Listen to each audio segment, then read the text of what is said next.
Hi, this is Stephen. I'm going to go through the Blackpool Convention 2026 for Magic. I'm going to go through all the tricks that I bought in the dealer's hall.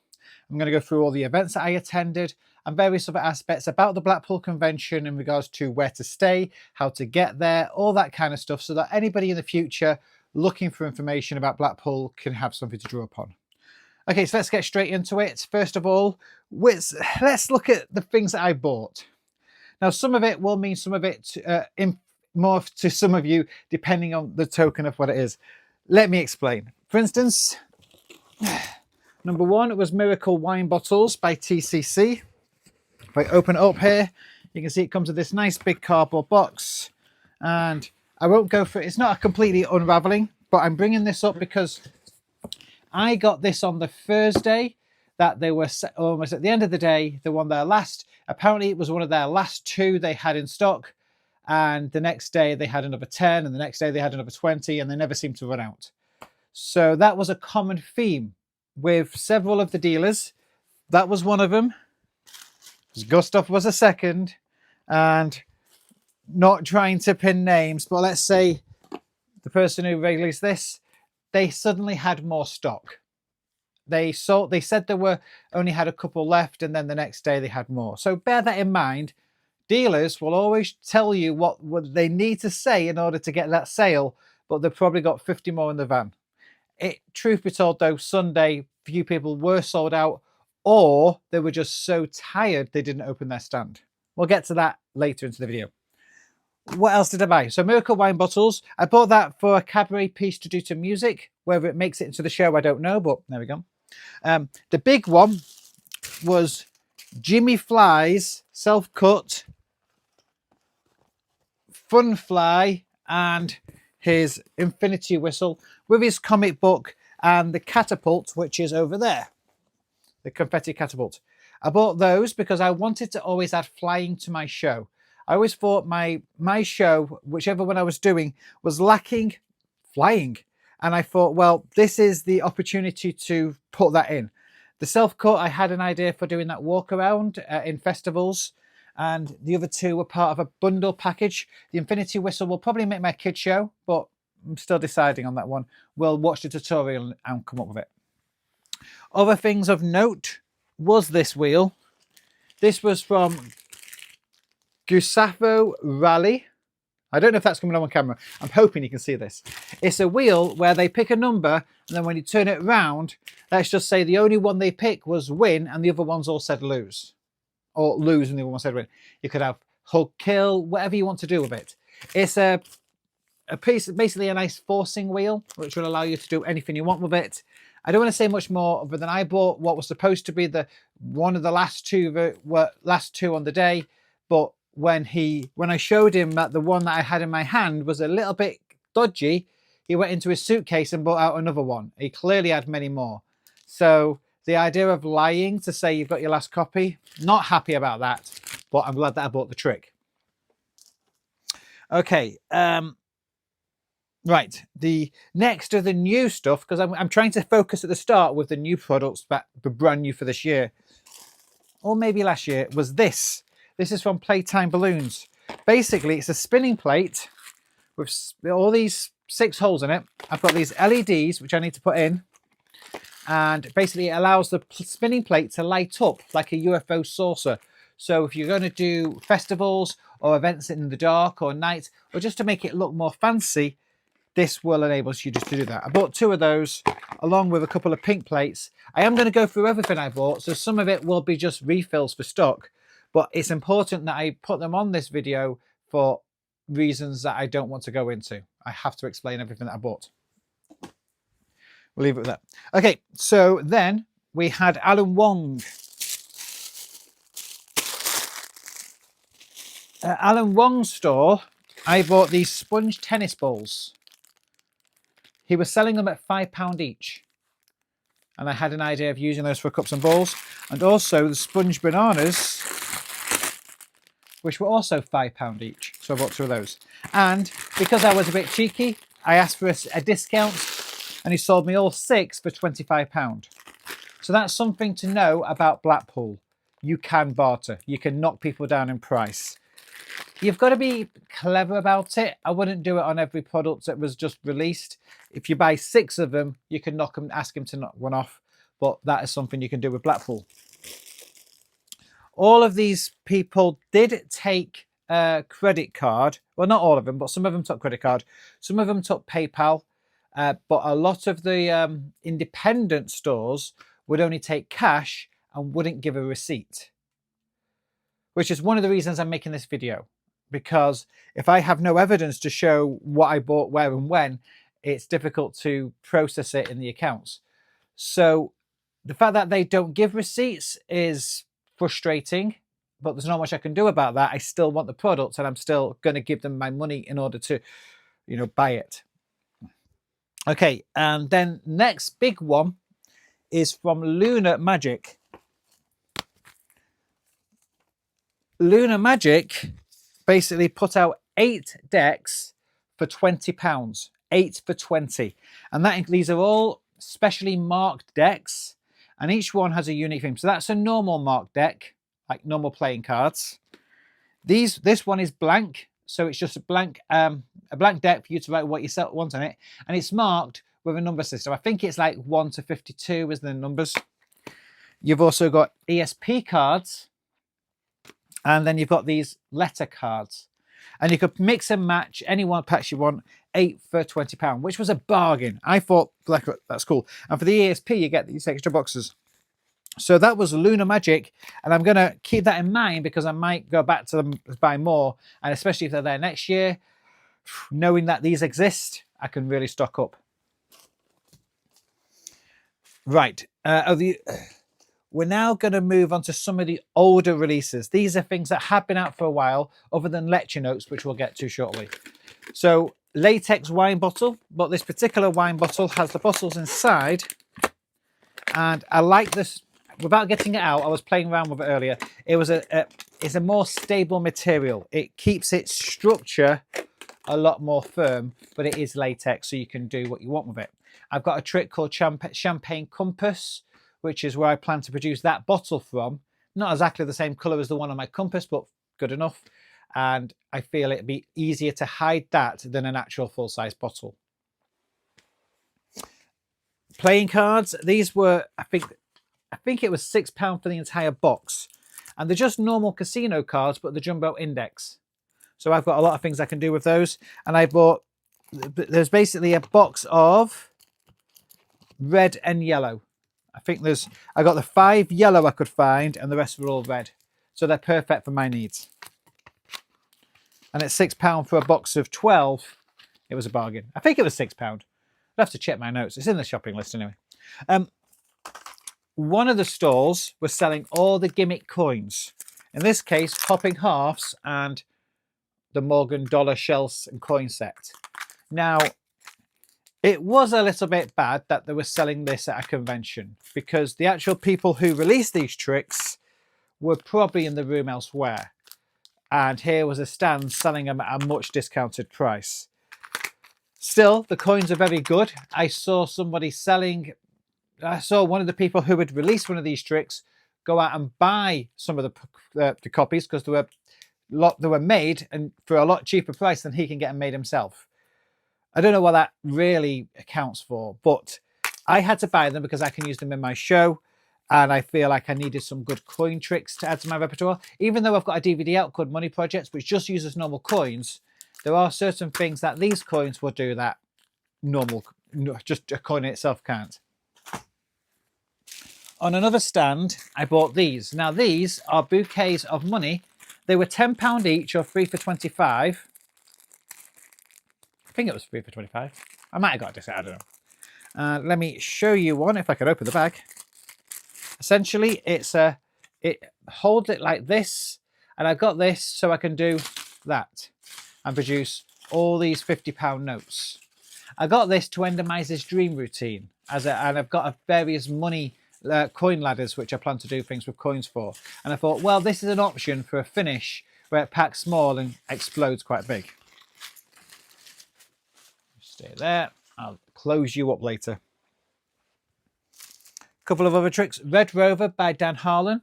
I got that, which is basically a cards across routine that you can do cabaret on stage.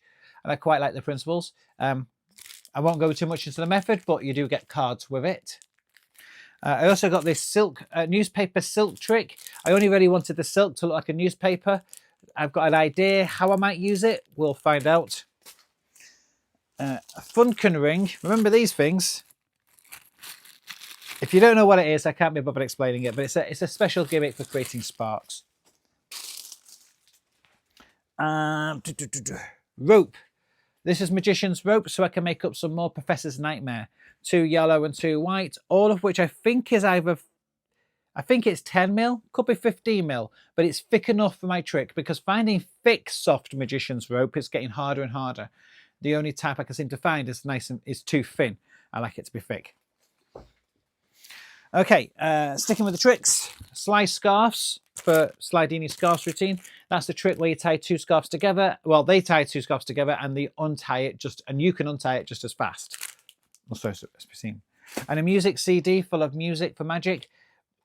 I've got a whole bunch of CDs that magicians have released featuring music for their shows. At some point, I do plan on doing a video with all the different music for different situations for different shows. We'll get to that. Again, I'm going to rush through some of these because they don't mean anything. It's just like showing you what I bought from a car boot sale. It really is pointless. Even though I love that people do those videos where they bought an Amazon haul and you just go through a crate. Mini tic-tac-toe prediction. I've got the large version. I don't do that one either, but I thought this one was nice. Sucker Punch by Mark Southworth. This is the trick with poker chips, but it's all coin routines. Might work better for me in regards to visually colourful. I got Capsized by Seth Race. There's a story behind that, but I can't be bothered telling you. Just know it's there. I also got Blossom by Will Tasai. It's a slightly older trick. It's a fork bending effect, and I quite like it, but even though I bought it, I can't perform it because I don't have everything else that goes requiring to it. I discovered after watching the tutorial, I now have to go out buy something else. Okay. A bunch of coloured envelopes for £1. In fact, it even says it there. I figured I could do that for my bank night routine, which is I put out, I don't know if I put the video out yet, but I've done a video teaching my version of bank night, completely impromptu, and coloured envelopes help it pop. Some elastic legend bands, so for all my band tricks. Lion Ring by Hector Lion. I actually have two. This is my second set. It's a linking ring routine where it comes with this nice pouch and the rings are very thin, but you can look all the way around. There's no gaps in the rings. And it enables you, in his particular routine, you can do linking rings with these and then you borrow somebody's finger ring and do the whole routine with that as well. It's a very nice close-up linking ring routine because they can be right in front of you and they're not going to see any gaps. They can be all, you can be all completely surrounded and do it this version. This I bought was a set of cups rather than the cups and bowls, but it's a stacking set. That nest really quite small. Go in this little pouch.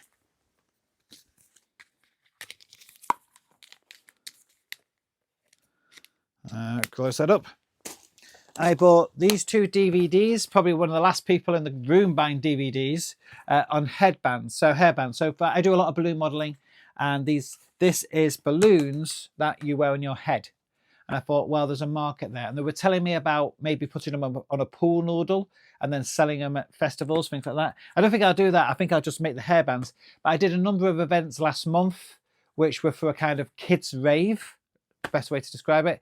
And I was making balloons and they were holding on to them and everything, but a kid's rave would have looked so much better if they were all wearing hats.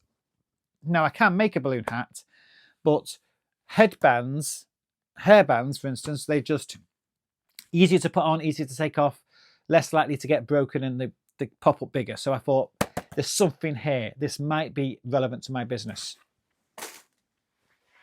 Okay. Also, on a particular stand, I better not mention who it was because I bought divination rods and one of these lollipops half eaten made out of styrofoam. It was £1, I think it wasn't me. And then this one came with no instructions. I've seen the trick, I know of it. I don't actually know how it works. One of those tricks that I need to play around with a bit more. I'm sure it's a common, but it seems to be a common one in kids' magic sets, so I have to look at it. I did buy a Craig Petty selection of props. That includes Magic Button. I won't show it you because the tutorial code is on display, but I bought access to his net tricks for a year. Also the Hypno trick, I think it came with. I also bought his book. Where's his book? This one. I also bought Absolute Madness, and I bought these two as well, Gatekeeper and Key Cutter. So I bought a whole bunch of things from Craig Petty stand. I think there's something else around here as well, whatever it is. I can't even remember. That's the thing. I've got quite a number of his effects already. Not sure I do any of them. I do like his key stuff, but whether I do it, I don't know. But I wanted access to the Netrix course, and I did want his book because I quite like it. Who I believe it was ghost written. Read the book. Let me not say any more. But it's Craig Petty's tricks. I also bought the Blackpool Magicians Convention USB. This is their virtual convention. So in 2021, when the pandemic was in full effect, they decided to host basically a 4-hour-long special where all the artists who have already been booked and already been paid, apparently, went on camera and did something to camera. They put that entire 4-hour convention, mainly interviews, on a USB stick, and they were selling it for £4. So I thought that was a bargain. It does come with some show footage from previous gala shows or other gala shows that they've got in their archives, because all their shows and lectures are recorded, but for archiving purposes only, you can't buy it. But it was nice to have that. Again, you can buy this from the Blackpool Magician stand probably next year. Books. I did get a bunch of books, and I need to show you some of them. I'm just going to flick through them. Some older ones. The Show Doctor by Jeff McBride. Tom Stone's Vortex. I bought Jack Rose's book, Unclear Guide to Magic. I actually like this book. I like it because it has QR codes in it to videos, and you can see the work in progress of 3 different shows. Basically, it's 45-minute cruise ship show 1, and you get to see the steps he made to it. And that is basically why I bought it. More than anything else, I like that. Also, should Jack ever watch this video, not only am I praising it, I absolutely love your cups and balls routine. It's one of the best cups and balls routines I have ever seen. Please put it back in the show. When I saw it the first time you did it, my jaw drops, because only Jason Latimer with his glass cups and balls and yours are the only 2 I've ever seen which did that. And please, it needs to be seen. It needs to be part of the process, the performance. And my guess is you've already got it in your second show, and all we've seen here is the first show. But anyway, I liked it. I love the book. I love the story, and I'm glad I bought it. Okay, I also bought Wayne Dobson's 101. Quick Change by... You can read it. Tim Ellis, Timeless Magic. And Illusion Book by Andrew Main. And then lecture notes. I purchased Aaron Jones's A Path of the Resistance, which is basically discussing all the tricks he does in his 1-hour straitjacket escape show, which I thought was a great show. I saw it in Edinburgh, absolutely loved it. Big fan of Aaron's work, and I wanted to support him by buying the book and also seeing what it is. It is 100% text. There's no pictures, so John Archer will be happy. But that's what it is. Andy Green's Theme Show Wizard Notes. I won't flick through it too much because there's QR codes in some of these. I've got to be careful. I bought it specifically for his variations on the Torn and Restored newspaper. It was a version I've seen been done before. Apparently he's made some tweaks to it. But I thought, okay, well, let's do those tweaks. But what was nice about it was that technically you could do it with a magazine like this, or do it with a Cruise Ship Horizon newspaper. And suddenly we're relating it to the products. I also bought Carry On Clockwise, Bendy Clockwise. Again, there's QR codes inside, so I won't scan it. But it does talk about his experience on cruise ships, because he was working cruise ships that I wasn't on. I was on one ship and he was on another ship. And We never actually crossed paths on the ships because we both did the same job, but we both had a similar experience, and it was nice to read things. Okay, so that's the purchases. There's probably one or two other things that I've already moved away from the house. But I wanted to go through that, explain why, and certain things I didn't buy. Because there were some standout tricks. There were some amazing effects I was shown, but I didn't buy them. Why? Well, I'm a cabaret performer more than anything else. I do a lot of stage. Yes, I do close-up, but I've got enough close-up tricks to last me a lifetime. Didn't need any more. And I definitely didn't need any more card tricks. So whenever I saw someone performing something amazing with playing cards, who cares? It's just another card trick. I had to get something else. Some of these tricks were bought mainly because they were cheap. If you compared them to the full retail price, I was getting a bargain. Most of them I think I can use in some capacity, or at least recoup my money on should I need to. Right, let's discuss the dealers, because there's so much about Blackpool I want to go through. It's going to bore you a lot of this video. Fast forward, you're welcome. Watch it on double speed. But let's start with the actual convention itself. I found a B&B, which is quite local. It was £32.50 per night, 32.15, and it was almost next door to the Winter Gardens, and it came with a full English breakfast, which I loved. It was very nice.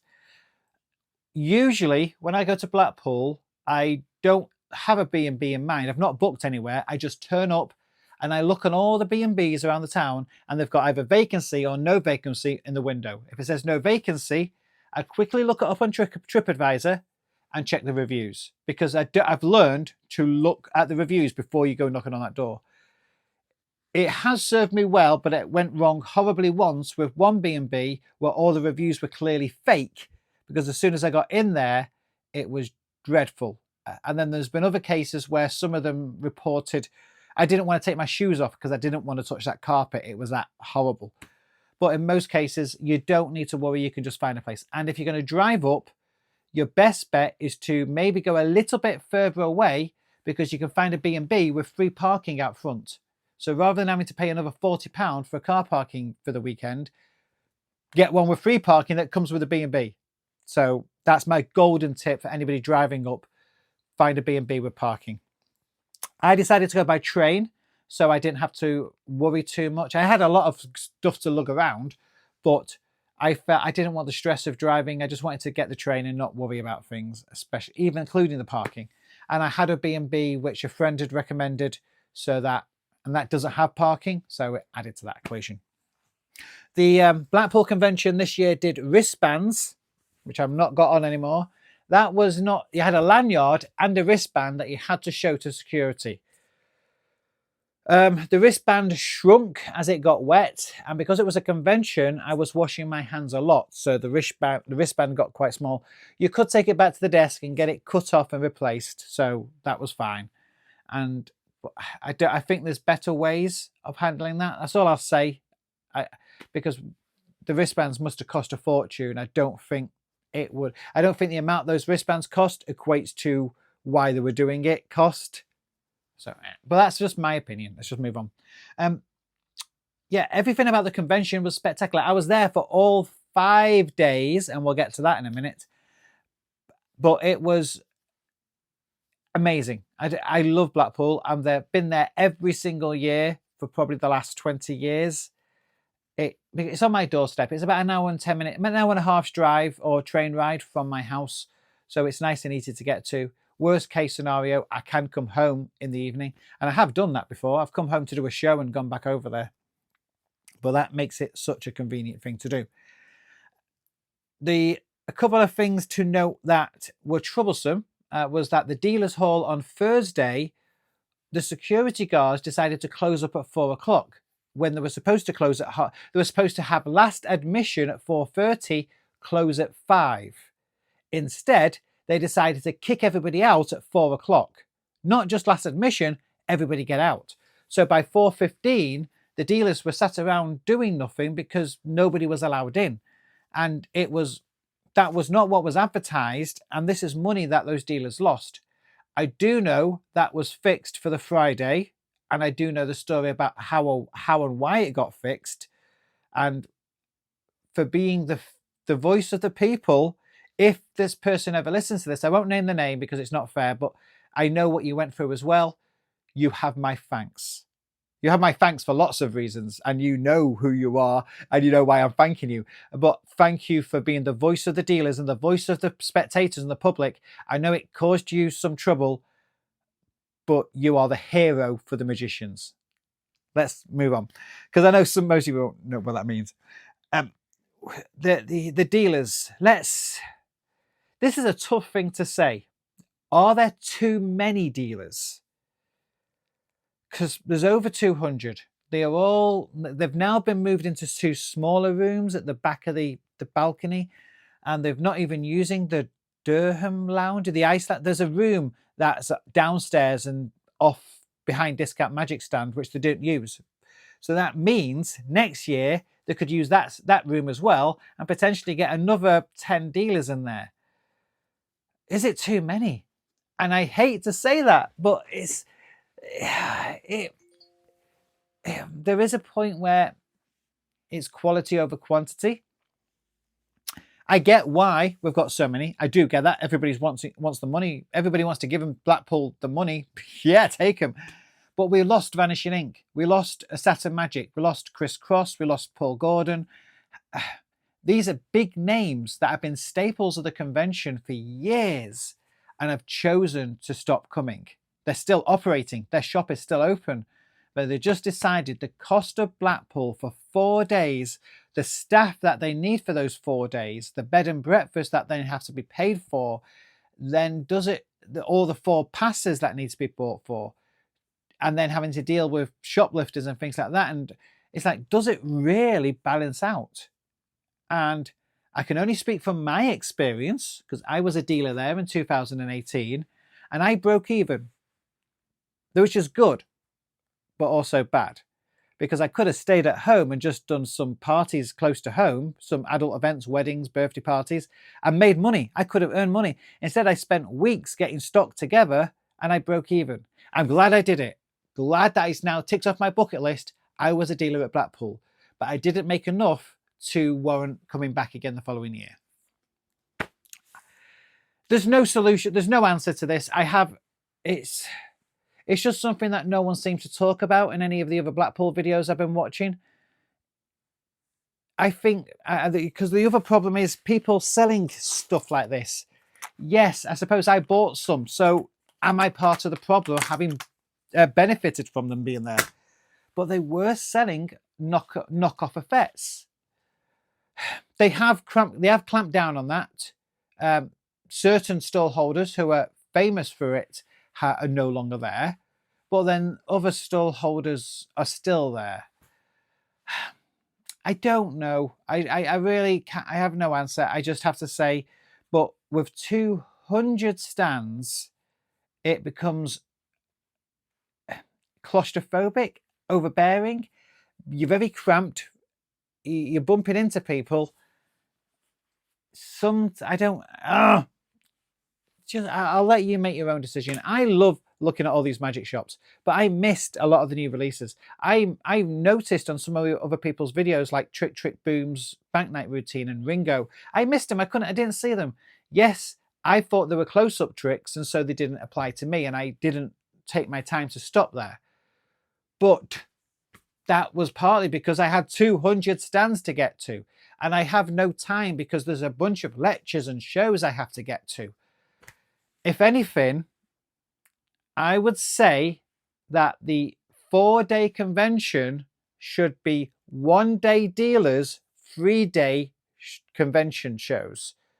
So maybe even maybe having the Thursday, Friday, Saturday for dealers, and then the Friday, Saturday, Sunday for lectures and shows, so that the dealers have a day on their own where everybody who can go only goes to Honey has the dealers on that day to visit, and the dealers are not there on the last day because they were all tired. I saw how exhausted they were.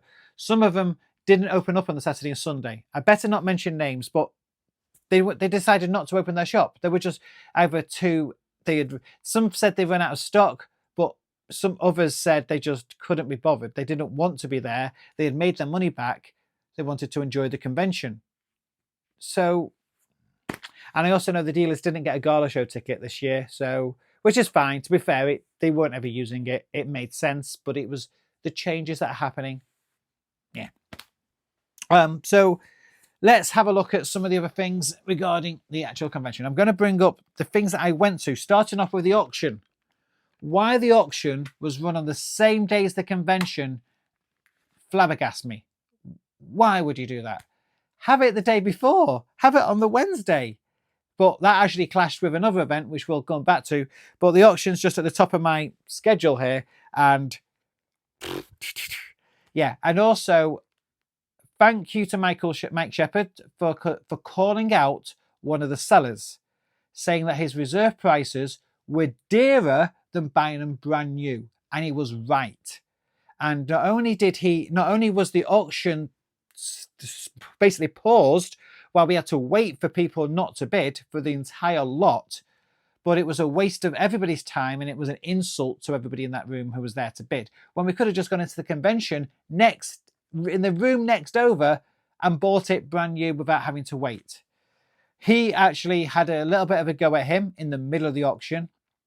But the thing is, the auction lists were submitted to the Blackpool website so you could read the PDFs. So surely they knew this before the auction started. So what's going on? I'm going to jump back to Wednesday, because Wednesday was part of the Viva Showzam February Festival, whatever you want to call it, because it changed its name 3 times in 1 month. Basically the Blackpool celebrations to go with the half term.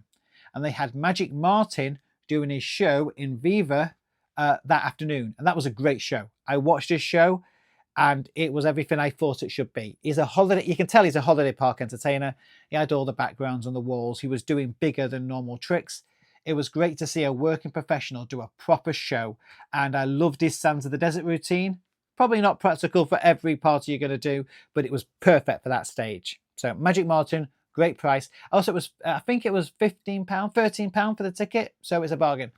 So if you're going to go to Blackpool next year, go to the February Festival Blackpool shows and whatever it's called. Look up other magic shows happening around Blackpool in the days prior to the convention. They had a few.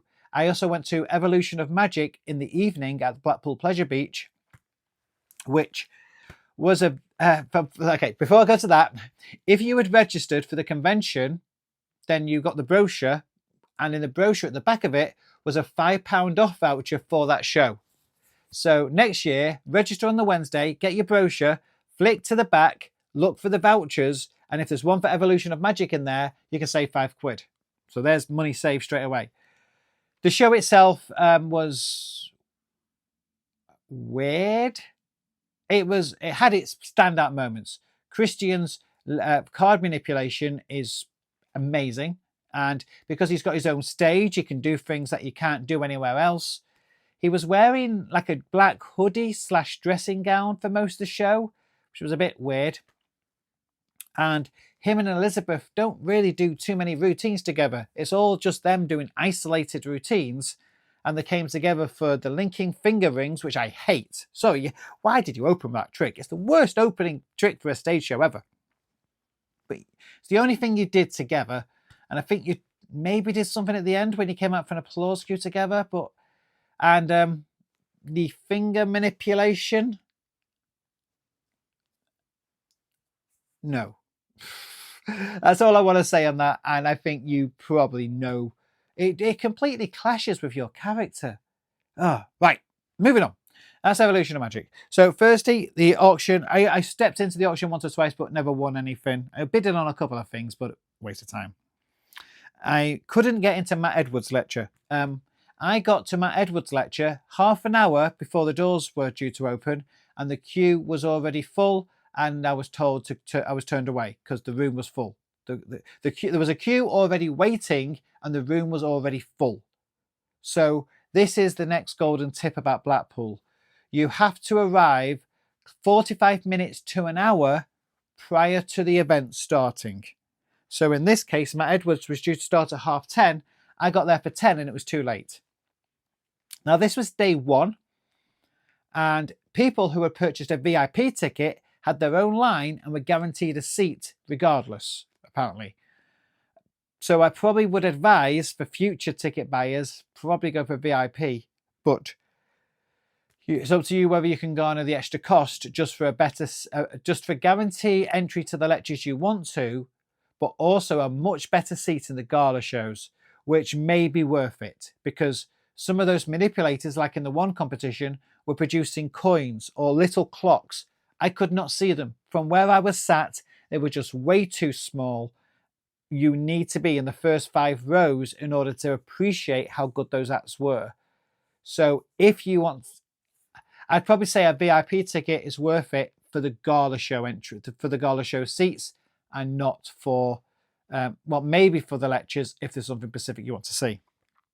I will say some of them did their lecture twice, but not everybody. Andrew Green, Andy Clockwise, they only did it once. So it was either once or twice. So if you were going to the ones that were once, you were in trouble. Let me have a look what else was in here. On that day, I saw none of the lectures, I don't think. I'm looking at this now. The Jack Rhodes show. Now, again, I'm a big fan of Jack Rhodes. I went to see him in Salford 2 weeks prior to this convention so that I would have the evening free to see other shows. So I'm going to speak about that, not his Blackpool experience. In Salford, he was fantastic. Absolutely loved him. The only thing missing was a cups and balls routine. But he proved he's the next face of British magic comedy. But I know on the day of this convention, he was on the big opera house stage, which was probably too big for him, to be fair. It's not, he could handle it on any other day, but that particular dynamics of the room and where the screens are, I'm not so sure that was the right place for him in that theatre on that day when compared to Hans Klock, who was in the Circle Hall doing a full-size scale illusion show. Those two people should have been switched. Jack Rhodes would have stormed the Circle Hall to a much higher level than the Opera House, and Hans Klock would have stormed the Opera House to a much better level than the Circle, because the Circle Hall was all flat. There's no tiered seating, so you could barely see the illusions because of the people's heads getting in the way. Would it have been a problem in the Opera House? And the Circle Hall has screens set up on 3 walls, so that would have been better for Jack. Yeah, so yeah, Hans Klock's show was amazing, but it was a lot of box jumping. There was no storyline or no plot. He got a standing ovation like you probably would in a magic convention. And I'm always jealous of someone who has more hair than me and who shows it off. But yeah, he should have been on the bigger stage. I don't know. There's also a little bit old-fashioned in the cheesy nature of the way that he was presenting the illusions. It's still good. It's proper, an amazing show. But I don't know. I would have done a few tweaks to it myself. I also saw Zabrecki, The Magic Hour. I quite love that. I like that show. Very quirky. I think some of his trick selections, I can think of some better tricks that would suit his character more. But if he's changing his show up each year, then understandably, you're going to run out of material. You're going to do some tricks that might not be right for your character just because you've got to do something different that year. So, yeah, I can't say if it was... All I know is if it was my first time doing that show, I would have chose different tricks, but who knows what he's going through. I know he's a professional. He's got his own theatre. He knows what he's doing. So, yeah. That is basically the Saturday. And I would have loved to have seen Caroline Raven's show. I did see her lecture and I heard some great things about her show. I just, unfortunately, you can't be in 3 places at the same time and you really do have to pick and choose. Which is a bit annoying that Blackpool has never put out video, because all these shows are recorded. It'd be nice to see some of these recordings, but maybe in the future. Okay, Friday. I stepped into a couple of lectures, but didn't stay. I went to Zabrecki's lecture, which was the A to Z of his magic story. Basically, it was a bit of a mix between his theories in magic and a little bit of his life story. It was okay, but I'd heard it was amazing when he did it at Blackpool a few years back. It didn't hold my interest completely, but it was fine. Caroline Raven's lecture I saw on the business side of magic, of which I then bought her book, which I had to buy that elsewhere because she had sold out at the convention. It was a good lecture. She's very, very comedic, very humorous. I liked her. Then you got the Family Entertainer of the Year competition. I only saw parts, and I know the winner, Bronvi. That's how I pronounce it. I didn't stay because I walked into an act, started to cringe and walked out, walked back in, trying I got to give the next act another chance. None of the acts really stood out to me. I think the problem is not them. They're doing their children's show act. And as a children's performer, we never work on an opera house stage. You're in the lounge of somebody's room. You're in a village hall. You're on the same level as the children. Yet here they were doing a children's show act to an opera house theatre of 4,000 magicians. Probably not that many. The room was half empty. But still,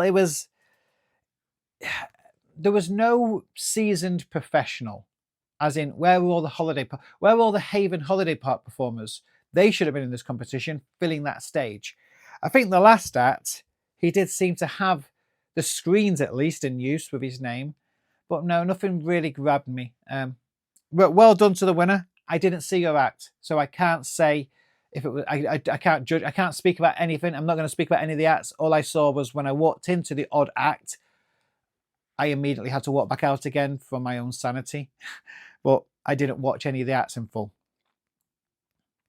I heard various things about Jay Sankey and Richard Sanders. They're staples of the magic community. They put out numerous products that everybody looks. Even I do Extreme Burn. Even Jay Sankey's got more DVDs out than Craig Petty and me. But it did seem that they had a bunch of old stock in their garage, DVDs that nobody has a DVD player anymore.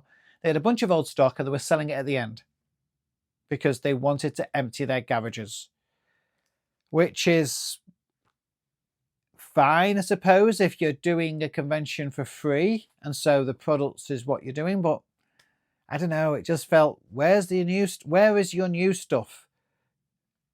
It's theory. Everybody in that convention has already got all these products. So, okay, I don't know. Their choice. Jack Rhodes lecture, I watched that. The Jack Rhodes lecture, it was good, but it was very. When it came to the lights, he went on about the lighting, and that lasted for ages. And then he went on about sound mixers and talking cues and all this kind of stuff. And you can see this video. I've not really done a YouTube series in a long time, but I've been doing these videos now and again. And I got to the point of not caring. If I start to concentrate on lighting, sound effects, I got this mic on today and I have set up lights and a backdrop. So admittedly, I am making some adaptations for my own personal choice. But I've also come to the conclusion that in order to get content out there, I just need to make the video. I've got the camera, it's on my phone, just shoot the thing, get it recorded and put it out there and then move on, because there's always another video to do. And I'll do a video about why I'm doing all this later, but Jack Rhodes focused on it for far too long in his lecture, to the point where even I got bored and I left after 45 minutes. I didn't see the end of the lecture because, yeah, move on. I saw Pastor Quentin Reynolds' lecture. That was classic kids show routines, like tying 2 ropes in front of you and the ropes, grandma's necklace with the ropes. It was fine. He had a good package with his back of the room sales afterwards, again with his old DVDs and books. But they were sold as a package at a cheap price, so I'm good for that. I do like Quentin. He's a friend of mine, but everybody has a different taste, and he's one particular taste. Okay, then we get the gala show. The gala show, I'm looking at, because they're all starting to merge together in my head, who was in this one. I think this was if I'm right, this was the show that was all like balancing twigs on top of each other, which took forever. And all I was there thinking about was she balancing the twigs, or were they just held there with magnets? I'm not trying to reveal anything. This is just blatantly the way anybody would do it. You take a bunch of, 12 different branches, you put little magnets in them, hidden, so they're painted so they look like wood, and then when you put them on top of each other, the magnets help you. Nobody examined the branches, so I don't know if there's magnets in them. It could have been pure skill, but why would you even take that chance when you can put magnets in them? And then, but what? There was no magic trick. What was the trick? Okay, it's fine. Some people loved it though. We did watch a review just last night from two people who that was one of their favorite acts. So I don't know. It's fine. Tape Face. Some people loved him. I heard some people say he was their favorite act of the whole convention. I saw his full show last year. So I didn't. It's fine. And I used to do a show. Here's a little tidbit. In 2015, I spent the entire year doing a show with tape over my mouth. That was pretty much the same year that Tape Face became famous, and I had to stop doing my show because everybody thought I was doing an impression of him. It's like, no, it was an independent creation just used for tape over the mouth. Anyway, so I still like him. Max Fulham was a great host. He's been great for the last several years in a row, and I know he's going to come back next year because he's one of there's very few MCs willing to do that job. But even I worry about, well, have you done every joke you can do now? Because how many years have been doing this? He's going to probably have to employ some writers to help him for the next one because it was still amazing. I'm not sure how you can top yourself. I don't even remember the other acts. I'm looking at a picture of them here and I've not got a clue. That is a problem. With 4 gala shows, it made it even harder to remember everything. There's just too much. It needs to go back to 3 days. To make it memorable, it needs to be 3 days. Because it all starts to blur together. Quality over quantity. Okay. I then went to the Charlie Caper show. Charlie Caper was a very good show. I watched him in Edinburgh. He did a few of those tricks he took from Edinburgh, did them over here. And it was a quality street act that he did on a stage. He'd won Sweden's Got Talent, which I didn't even know about until they announced it beforehand. I'm glad I watched it. A lot of it is stuff I can take away and learn from and help develop my show. It was just enjoyable though. And that was it for that day. So that was the Friday. Then we get to the Saturday. Now, Saturday got quieter. A load of people had bought the Gold Pass because we had to attend Thursday and Friday. And they went home Friday night because they're working at weekends. So Saturday and Sunday, there was less people in the building. Less magicians in attendance because they'd gone home. They'd already spent 2 days there. That's all they wanted. Some of them had gone over to Blackpool to just check out the pleasure beach, check out the beach. The convention hall was getting a lot quieter. Now, this was weird because Saturday and Sunday they were selling day passes for, which you couldn't get for the Thursday and Friday. But they were kind of useless because if you went to the dealers, a lot of them were already sold out. All the bargains were gone. So all the second-hand stands have been literally emptied of anything of value. And then the new releases, some of them were gone. Basically, it was kind of pointless going on the Saturday and Sunday unless you were already there and just wanted to check out the lectures, which is what I did. Do we bring back day passes for Friday and the Thursday? Yes, but I don't know. That's not for that's for other people to decide. So I first went to Andy Green's lecture. I bought his lecture notes. Glad I went to it. Great performer, does a lot of theme show work. I thought it was a quality lecture, followed almost immediately by Andy Clockwise. You had less than 30 minutes to get from one lecture to the next, and if that Saturday was been busy, Andy Clockwise's room was limited seating. He was in a small 200-seater room. If 4,000 people had been in that room, it had been trying to get into it, we would have had a problem. I got in there because I ran from Andy Green to Andy Clockwise in order to catch them both. But I know a load of people were turned away at the door. Anti-clockwise was great as well. I bought his lecture notes. I had for lots of different reasons. It's nice to see professionals who are actually working this material to a real audience present it in a real world way. I missed Joel M. I would have liked to have seen that after Caroline Raven's reference to it. I did see Jeffrey Wang. He was doing a lot of coin manipulation, and it was spectacular, to be honest. It was some of the best coin manipulation I've ever seen. Nothing I'm ever going to do, because I don't wear sleeves, and I don't wear the same clothes he does. But it was a good show. It was a good lecture to watch, but mainly it was watching him do the tricks, which basically made it a show rather than a lecture. Yeah. Then you had the one show. Okay. The one show on Saturday night. First of all the competitors were amazing. I was shocked to see Jimmy Delph, the Orange Magician, there. I think he's a great performer. He's a great gala show performer, and he was the only one doing illusions on a big stage. And if he was just doing those the flying and the self-cut, that itself would have been great. He then went on about it's good and shrinking himself, and it turned it into a kids show. And it was a little bit wrong for that stage. But it was still nice to see him there, and it was nice to see all the acts do phenomenal. The right winner, Laurent, I can't check it. I can't see his name because it's on the phone I'm recording on. But he did the animated hanky routine. It was between him and the guy who would manipulate time and go back in time and go back in time and produce clocks.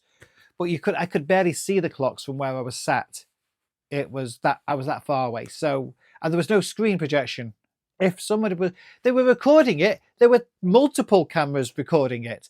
So why were they not broadcast on the screen above the stage?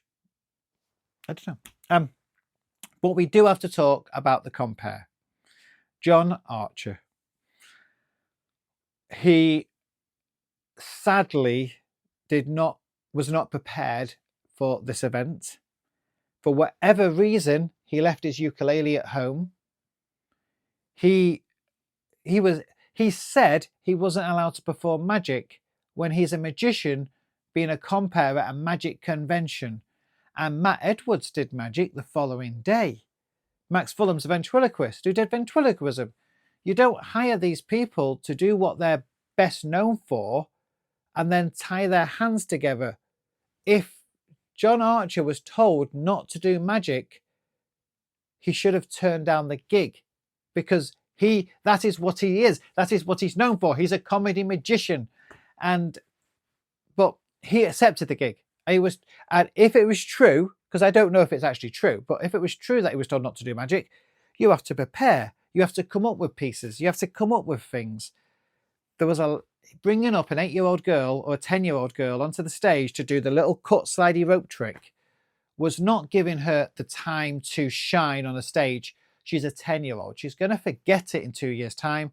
Whatever she grows up to be, this is a children. What you were doing was children's show material on a grand stage for the gala show. But you are funny.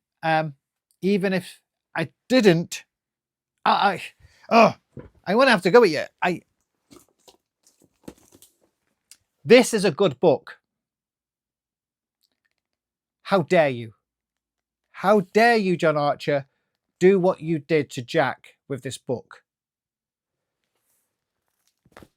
I shouldn't go into it too much, because if anybody watching this video will probably already know what John Archer did. John Archer needs to give a public apology to not just Jack Rhodes, to be fair. There's another person involved, but the other person is a central figure in magic. So that in itself, you cause someone to walk out. But what you did to Jack's book wasn't funny, and it was sad to see. But it was all the material you had. You didn't have anything else. You had to fill 30-40 minutes of time between acts setting up, and you had 3 minutes just ripping people's products to pieces. You're funny. I've seen your full show. I've watched you several times, and you might even remember me from a show that you did just a couple of months prior. But this was... You need to wish an apology to Jack if you haven't already done so. I've seen Jack's video. I've seen the video Jack took after the convention when he went to reclaim his book. So I don't know. That's for you to decide. Right, moving on. Not my place. All I'm doing is giving him my opinions. All of this is my opinions. The Blackpool convention is amazing. I love the convention. You can't put on 200 different events and every one of them be A-star material. There's going to be ups and downs, but that's what makes a great convention. You have stuff to talk about. If everything was perfect, it would be boring. You need these bads to make the goods stand out. And that's what I'm trying to do here. I love the convention and I will continue to go. Okay, Sunday. Who did I see on Sunday? I can't remember. I saw Caroline Raven. Well, I saw her lecture again, I think. I'm trying to see. None of these jump out as lectures that I saw. Aaron Jones. Right. Aaron Jones is the lecturer. I bought his lecture notes. His was very nice. It was all about his Edinburgh Fringe show and how he got to be the rockstar magician, how he got to that stage, and the 1 hour straitjacket escape show that he did before it. And it's great. But going back to the Saturday night, he did the Saturday night late show at 11:30, and it was phenomenal. It was phenomenal. Aaron Jones rocked that room, and I mean that in every possible way. He got a standing ovation from the entire room at the end of at 12:30 at night. I don't know how... This is a room of magicians who have been sick and tired of magic. We've just had 4 days of it and they all want to go to bed. He had to go storm a pub where there was completely filled to the point where nobody else was allowed in. And he got a standing ovation after doing a full 58 minute show.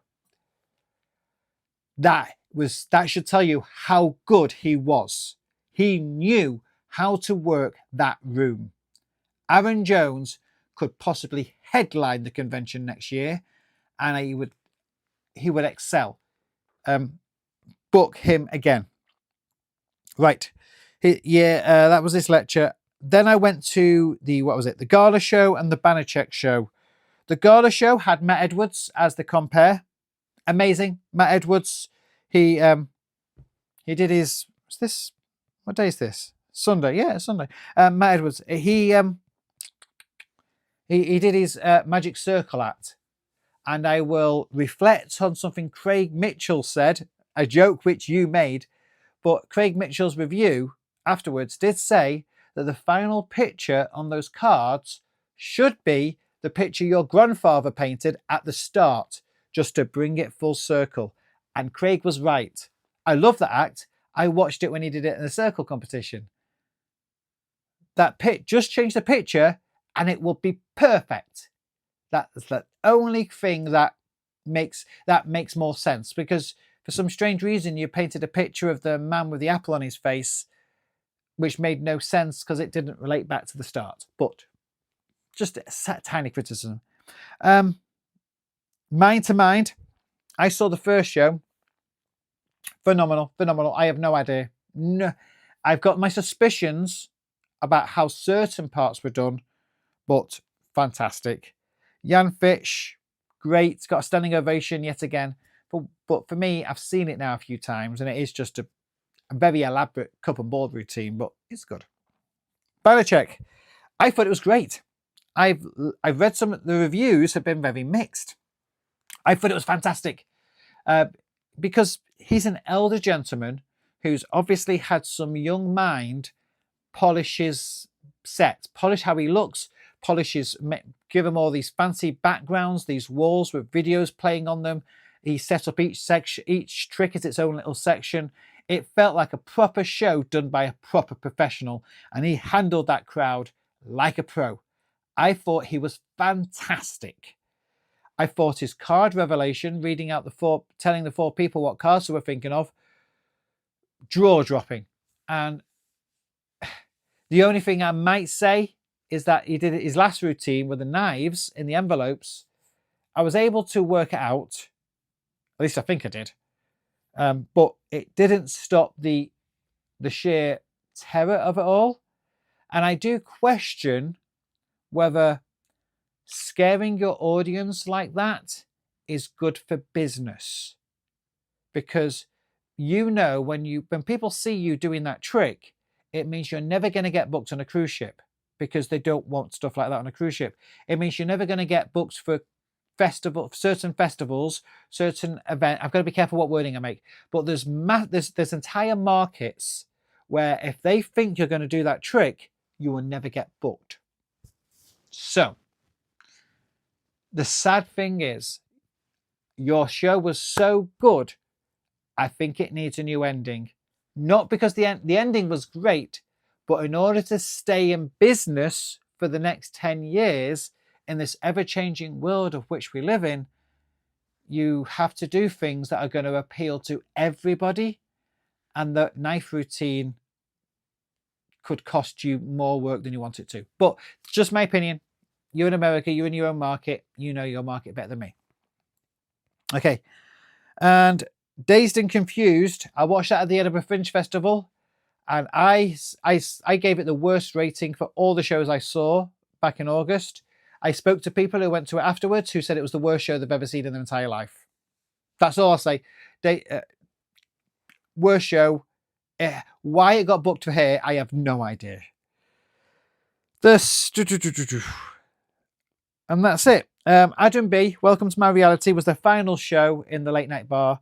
I know Adam B. I saw him at Edinburgh, and it was a good show, but he's a clever coin manipulator. He's a clever manipulator of small objects, sleight of hand, and he had the support of everybody in the room. If anything, Orange Jones the night before gave us all that good karma had carried over to Adam B's show, because we were all desperate to see how was Adam B going to, do in reflection of that. And Adam B held his own. He did his show. I didn't stay for all of it. I was just too tired. Stayed for the first half, and he was holding his own, but the room wasn't as full. Everybody wanted to go home, and we were all very tired. So he was dealing with a lot of that, but he felt well at home in that environment. But I don't think it got him I don't know. He's a much better magician in a smaller, intimate environment. And he's not someone that would normally play a loud, rowdy room full of people drinking alcohol. He's a much more reserved performer, probably more to a more formal crowd. And that is my run through of the events I attended at the convention. Right. I'm quickly going to reflect upon anything else I want to say. The one thing that the only thing I want to say is this schedule here. When it was on my phone, you open it. For instance, if I open it here, it starts on, it doesn't remember what day you're on. So I always have to go to this and click 3 buttons. It would be nice if it automatically loaded on the day that we were on. So for Saturday, if I opened up the app and it opened on Saturday, great. Instead, I have to click 3 buttons to get there. My only little thought on that. It's not a major thing. It's just I'm trying to find content now to say, if I don't mention it, it'll never get fixed. It seems like a little bit of programming code to have it open on the Thursday, Friday, Saturday or Sunday.